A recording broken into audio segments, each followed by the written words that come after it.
يعني مي بتقلي كل يوم الصبح بتلاقي بيبي معمول مش بمكانه. مين يا ميمي اللي عم يعمله؟ مم. مين يا سحلوت اللي عم يعمله؟ انت يا ابو عضلات.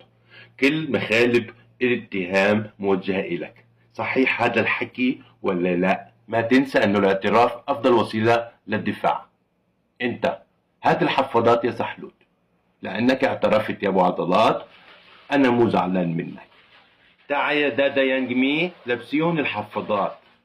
خلص، خلص أنا عرفت إنه هو هلا بيعتذر. يلا شني قليلي، يلا شني قليلي، شني قليلي. خلص سامحتكم. كمان اللي فتنوا على ابو عضلات راح يلبسوا حفاضات منشان يتعلموا ما يفتنوا مرة تانية. شو راح تلبس هلا يا ابو عضلات؟ الحفاضات. برافو. اغلب مربي الكلاب عندهم مشاكل تتعلق بالنظافة، وهي الحفاضات